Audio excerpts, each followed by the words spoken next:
Hola, ¿cómo les va? Buenas tardes. Bienvenida, Mónica. Muchísimas gracias por haber aceptado la invitación de este grupo que se llama Amigos de la Lengua de Señas, porque no somos eruditos, solamente somos gente de todo el país con muchísimas ganas de aprender.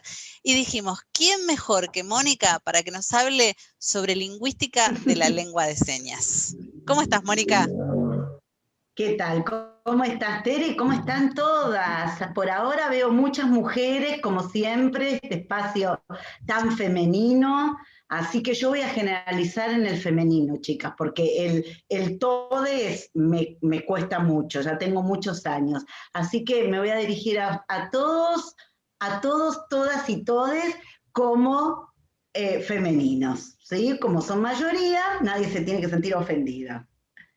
Bueno, una de las preguntas que Mm, siempre aparecen por ahí es cuando alguien sabe mucho, mucho de lengua de señas, es preguntarse, Mónica, ¿vos sos de familia sorda?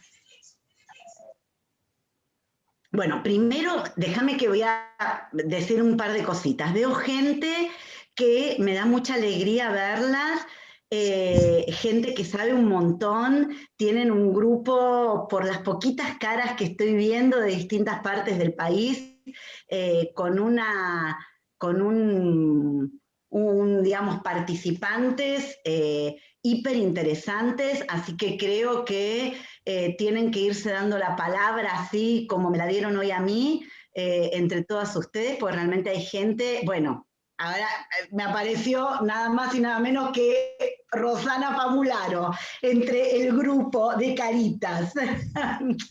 Qué honor verte, qué alegría siempre, Rosana. Bueno, Rosana, Jessica Vergés, Meli, Argencio, Mercedes del apellido difícil, bueno, como para decir algunas de las que estoy ya viendo. Así que bueno, y todos los demás, realmente muchas gracias por invitarme. Tomé esta invitación de Teresa como una invitación a charlar distendidamente un rato a la noche en medio de esta cuarentena que nos sigue permitiendo encontrarnos en espacios virtuales. Así que bueno, muchas gracias, ¿sí? Bueno, no, yo no soy para nada de familia sorda, no soy de sangre azul sorda, ni mucho menos. Me acerqué a la lengua de señas a la comunidad sorda por un interés lingüístico, de manera muy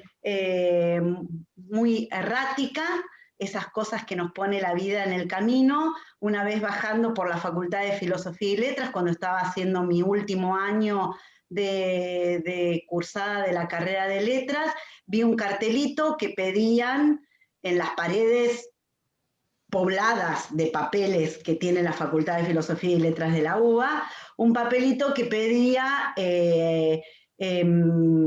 ayudante, estudiante avanzado de letras para incorporarse en la investigación de lingüística.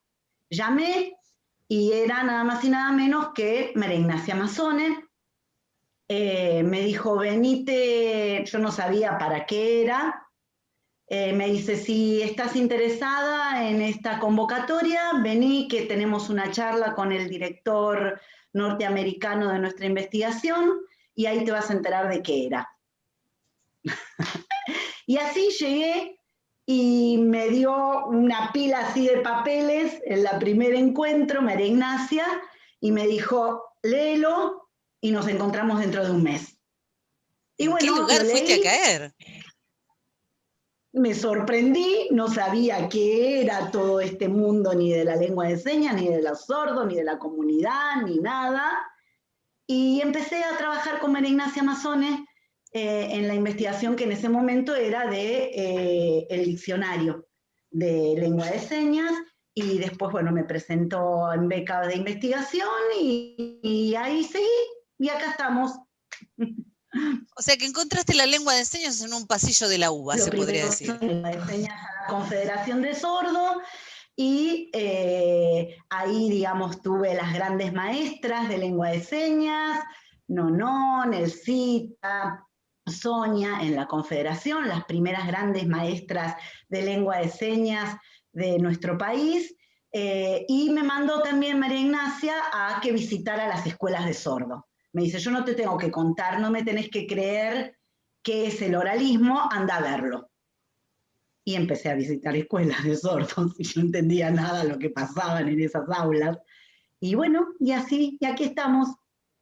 Bien, y después, bueno, mi otro gran lugar fue la Asociación de Lomas, de Sordos de Loma, mi otro gran espacio digamos, de la comunidad, ¿no? Y bueno, y así que aquí andamos.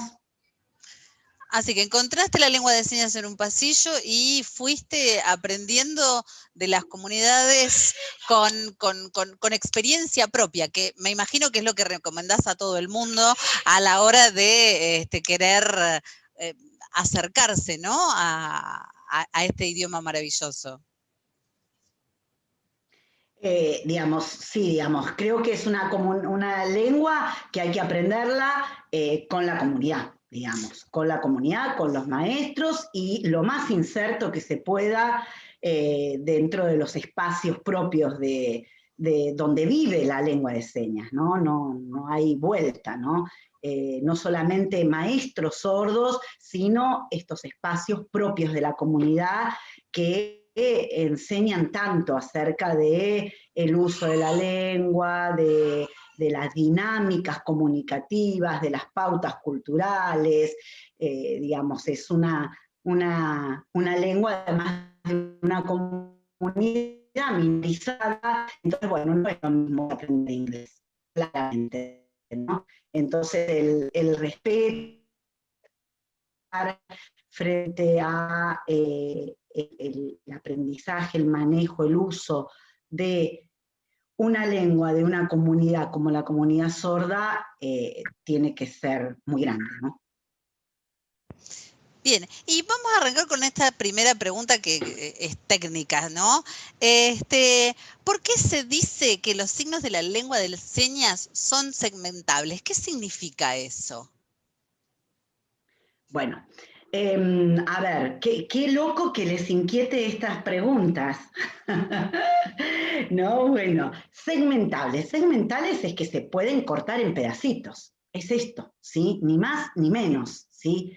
Y es la puerta de entrada a que las lenguas de señas puedan ser analizadas con modelos lingüísticos, ¿sí? Si un objeto de estudio no se puede partir, segmentar, no se puede analizar, ¿sí? Entonces, si no se puede analizar, es un gran enigma, ¿sí? No se puede describir, no se puede decir cuáles son los componentes, no se puede decir qué cosas se pueden cambiar y qué cosas se tienen que quedar sistemáticamente en el mismo lugar. Entonces, digamos, lo importante de que Stokey, que fue el padre de la lingüística de las lenguas de señas, haya dado cuenta de que las señas de esos sistemas de comunicación que usaban los sordos para comunicarse, que esas señas se podían segmentar, partir, es decir, que no eran una unidad indivisible, es la puerta de entrada a que se puedan hacer descripciones gramaticales. ¿Sí? ¿Qué es un análisis lingüístico? ¿Qué es un análisis gramatical? ¿Qué es un análisis de sangre? Uno se hace un análisis de sangre y ¿qué le dicen? ¿Cuáles son los componentes de la sangre? ¿En qué proporción está cada uno? ¿Sí? Bueno, entonces, para analizar la lengua de señas, lo primero que tengo que poder hacer es poder segmentarla, dividirla, ver qué partes la componen. ¿Sí? ¿Qué partes se pueden cambiar? Si se sustituye una parte, ¿qué produce ese cambio? ¿Sí? Entonces, esto es lo que quiere decir segmentar, que yo puedo dividir la seña. Y la seña yo la puedo dividir ¿en qué? No en sonidos, ¿sí? No en letras, sino que los parámetros de las lenguas de señas, los parámetros segmentales de las lenguas de señas, son la configuración manual, la ubicación, la dirección, los movimientos y direcciones, las detenciones, los rasgos no manuales. Esas son las partecitas que forman las señas y que yo las puedo discriminar, ¿sí? Y puedo ver qué efecto se produce en la seña si modifico alguna de esas partes que la constituyen. ¿Se entendió? ¿Esto ¿Sí? tiene que ver con la doble articulación de la lengua de señas? ¿Esto que nos dicen que la lengua de señas tiene una doble articulación? ¿Esto que nos estás contando? Bueno, tiene que ver, digamos, los sistemas lingüísticos, ¿sí? Desde, digamos, cuando, digamos, la lingüística moderna, ¿sí? Como ciencia que estudia las lenguas, ¿sí? Nació de la mano de un modelo teórico que fue el estructuralismo, ¿sí? El estructuralismo dio algunas características que debían, digamos, tener los sistemas de comunicación que eran lenguas,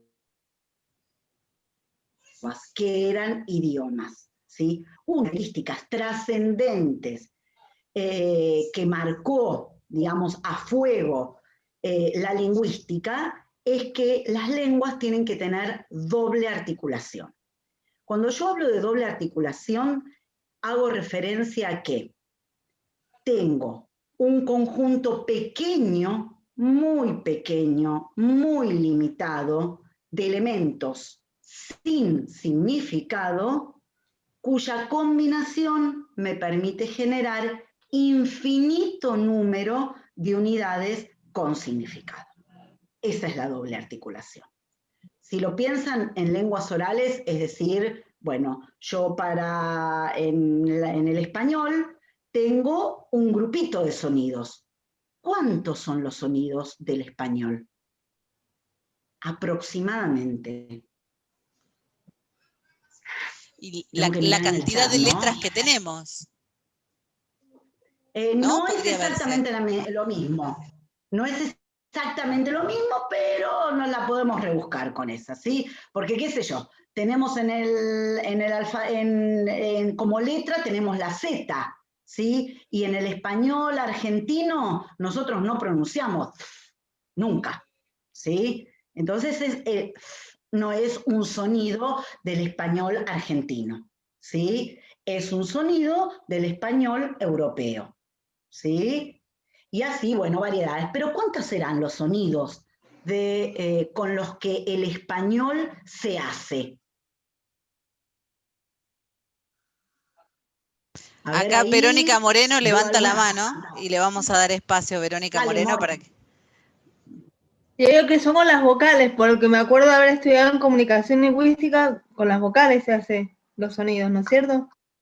A ver, con las vocales yo tengo A, E, I, O, U. Con esos 5 sonidos, ¿yo puedo hacer el español? ¿O me falta algo? Falta, ¿no? Si yo... Me falta, ¿no es cierto? Díganme una palabra del español. Pato. Pato, ¿qué sonidos tiene?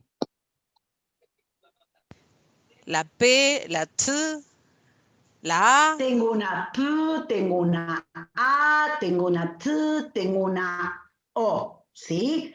Todos esos son sonidos con los que yo hago la palabra pato. Bueno, ¿cuántos tengo para construir todas las palabras del español? ¿Ibas a decir algo, Carla? Carla. Las consonantes y las vocales.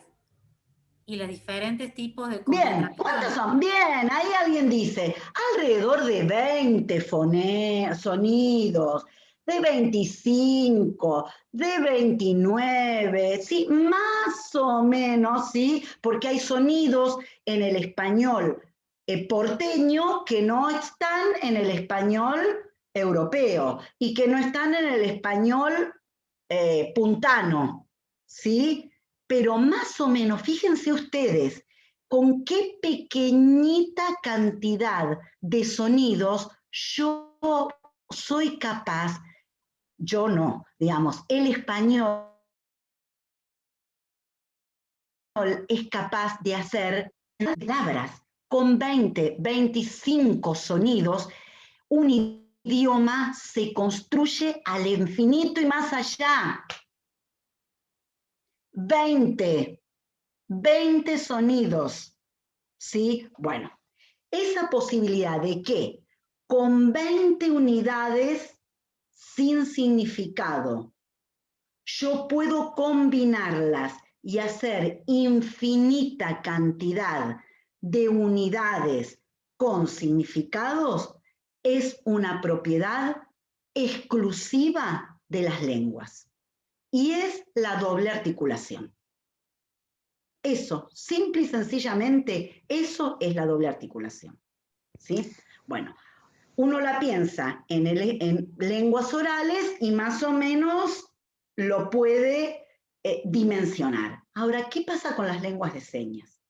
¿Cuáles son esas unidades sin significado que son limitadas, que me permiten generar infinita cantidad de señas con significado?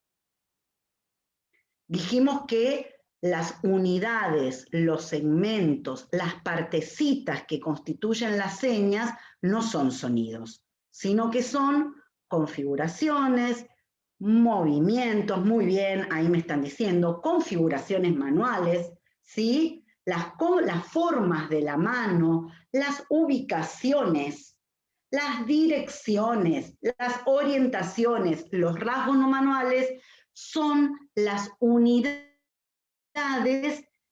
sin significado que son limitadas, no son infinitas y son particulares a cada lengua.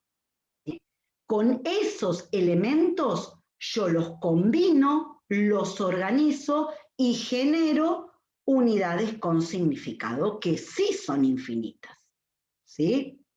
Perfecto. Entonces acá dice Andrea, dice la configuración, los movimientos, las detenciones, las ubicaciones, las direcciones, las orientaciones, los rasgos no manuales son los fonemas de la lengua de señas, de las lenguas de señas. Exactamente, ¿sí? Porque son las unidades sin significado cuya combinación y articulación me permite generar unidades con significado. ¿Se entendió? Perfecto. Ahora llegamos a la articulación. Ahora llegamos a la pregunta donde todo el mundo cuando inicia dice, ay, yo quiero aprender lenguaje de seña. Y a muchos se le eriza la piel frente a esto. Lo que acabas de explicar tiene que ver con la diferencia de lengua, lenguaje, idioma. ¿Cuál es esta diferencia que hace que, bueno, que todos en un principio se equivoquen, por lo general?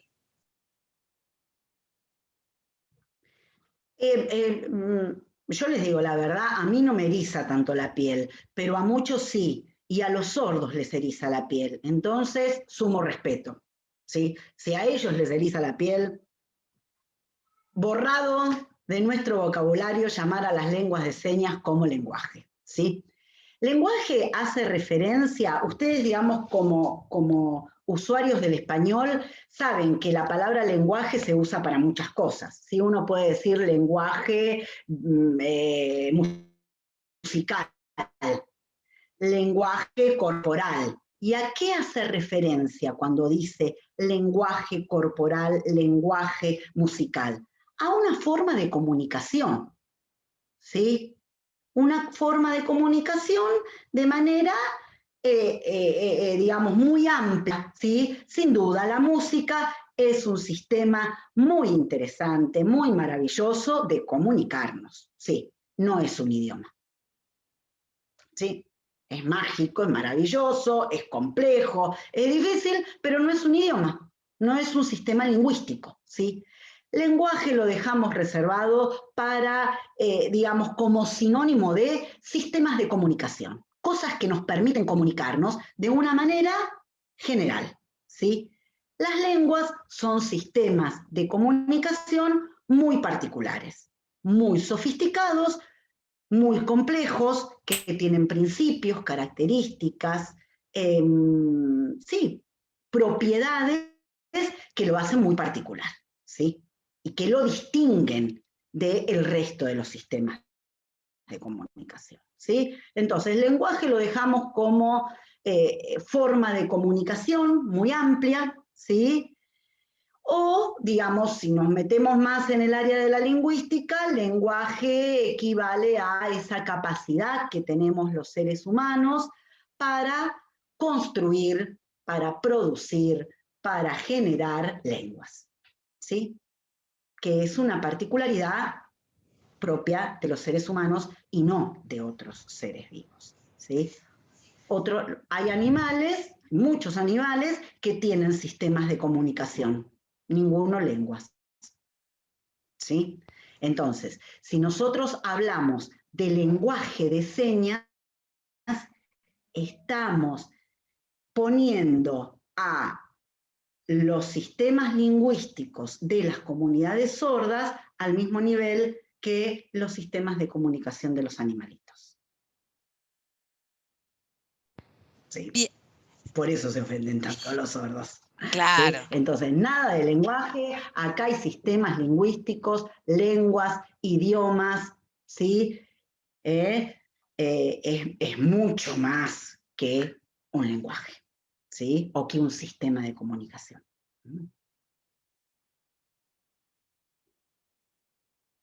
No te estoy escuchando, Tere. Estás silenciada. Contame, gracias. Contame, por favor, también sobre dos palabras que son muy parecidas, pero que yo sé que en el fondo deben ser muy diferentes. ¿Qué es un signo y qué es una seña? Ay, yo cuando la leía la pregunta, dije, no sé si yo soy capaz de responder esto, ¿sí? Digamos, signo tiene que ver más que nada con sistemas semióticos en general, ¿sí? Sistemas simbólicos, ¿sí? Y las señas son las unidades léxicas de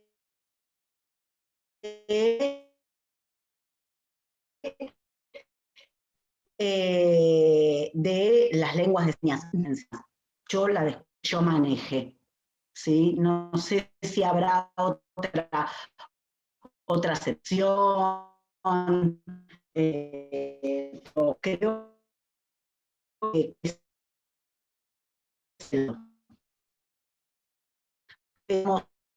en la lingüística en el momento, digamos, de que a las lenguas de señas se las iba a denominar en el área como lengua de señas, ¿sí? Y después el gentilicio de cada país, ¿sí?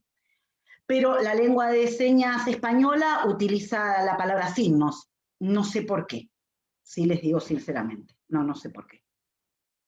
Rosana, ¿vos no sabés?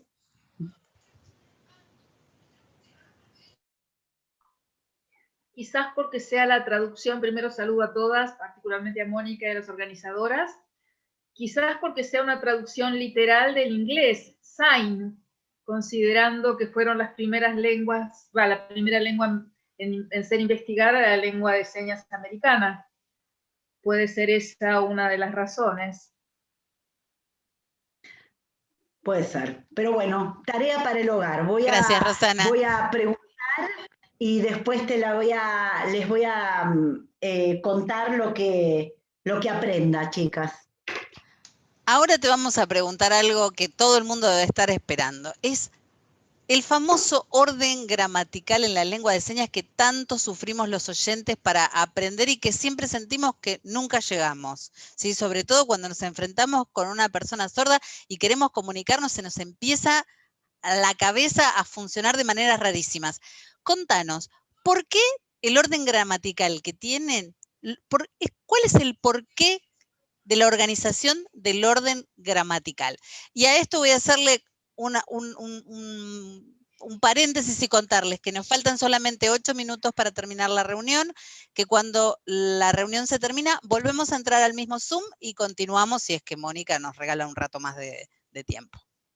Bueno, entonces la pregunta es, ¿por qué el orden gramatical es así y no de otra forma? Y son los misterios de las lenguas, ¿sí?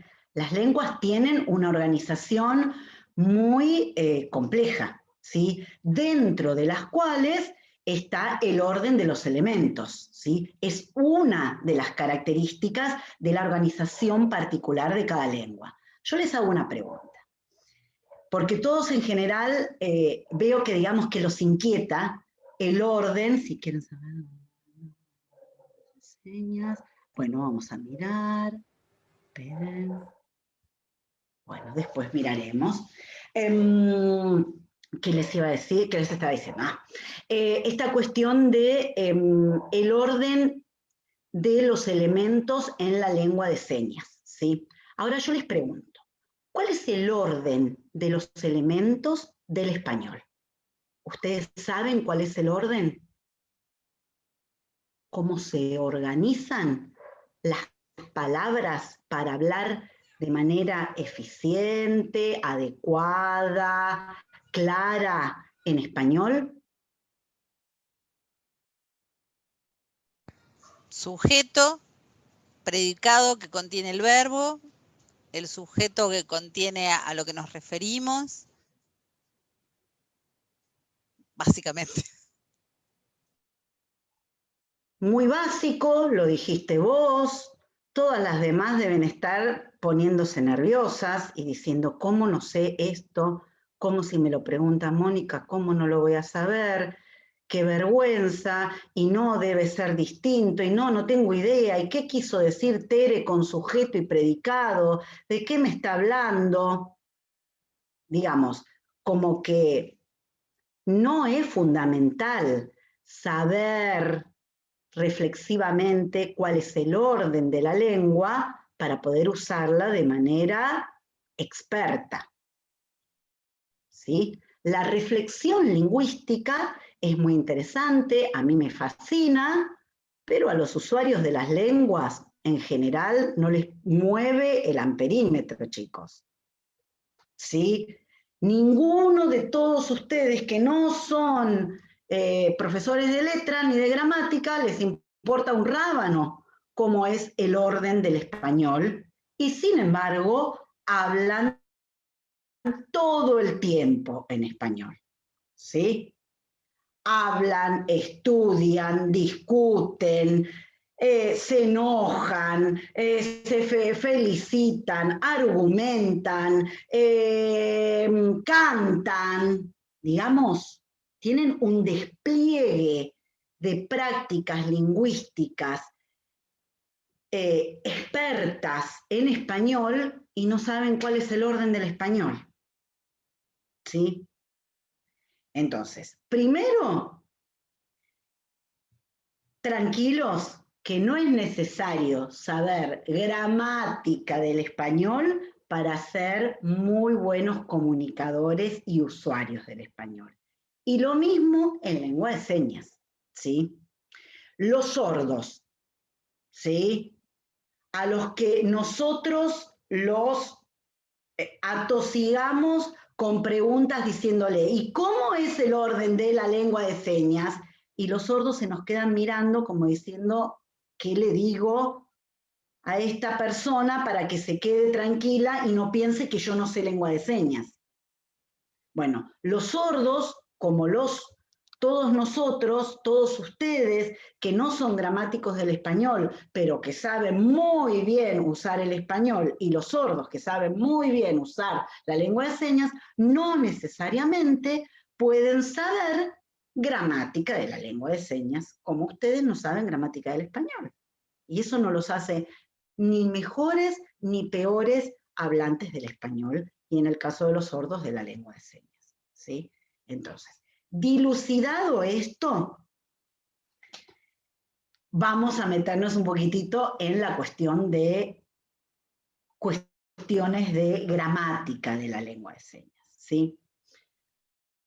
Bueno, Tere dijo, bueno, el español está ordenado como sujeto y predicado, y por ahí algo más, alguien había dicho algo, yo no encuentro en el chat. Alguien, bueno, lo perdí. Sujeto, predicado y verbo, alguien algo había más dicho. también, ¿sí? Sujeto, predicado, verbo. Bueno, sujeto, predicado y verbo.